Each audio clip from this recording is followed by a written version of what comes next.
పూరా local. Welcome to పూరా local.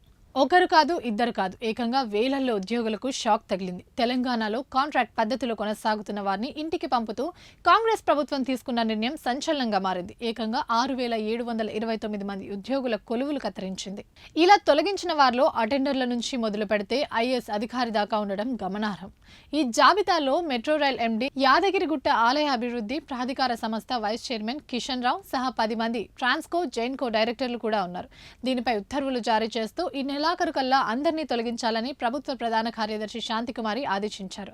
ఇలా తొలగించిన వారిలో ఎవరి సేవలైనా అత్యవసరం అనిపిస్తే వారిని పునర్నిర్మించుకోవడానికి తాజాగా నోటిఫికేషన్, ఉత్తర్వులు ఇవ్వాలని స్పష్టం చేశారు. సర్కార్ సంచలన నిర్ణయంతో కొత్త నియామకాలకు మార్గం సులభమవుతుందనే ప్రచారం సచివాలయ వర్గాల్లో వినిపిస్తుంది. ప్రభుత్వ ఉత్తర్వులతో మున్సిపల్ శాఖ వెంటనే చర్యలను ప్రారంభించింది. తమ శాఖలో కాంట్రాక్ట్ పద్ధతిపై కొనసాగుతున్న 177 మంది విశ్రాంతి ఉద్యోగులను తొలగిస్తూ మున్సిపల్ అడ్మినిస్ట్రేషన్ ముఖ్య కార్యదర్శి ఉత్తర్వులు జారీ చేశారు.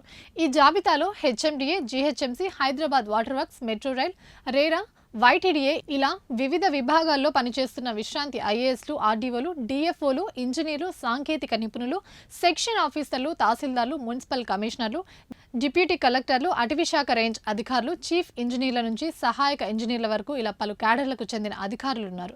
రేవంత్ ప్రభుత్వం నియామకాల విషయంలో ముందు నుంచి ఓ స్పష్టతతో ఉంది.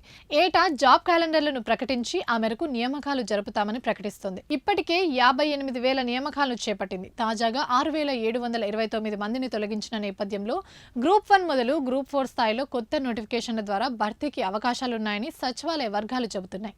అంతేకాదు, పదవి విరమణ పొందినా కూడా తమ శాఖల్లో కొందరు తిష్ట వేసుకొని కూర్చోవడం వల్ల తమకు పదోన్నతులు రావడం లేదని ఉద్యోగులు ఆరోపిస్తున్న నేపథ్యంలో తాజా ఉత్తర్వులతో పెద్ద ఎత్తున ఉద్యోగులకు పదోన్నతులు లభిస్తాయనే అభిప్రాయాలు వ్యక్తమవుతున్నాయి. ఇవి ఇప్పటివరకు ఉన్న అప్డేట్స్. మరిన్ని అప్డేట్స్ కోసం చూస్తూనే ఉండండి పూరా లోకల్.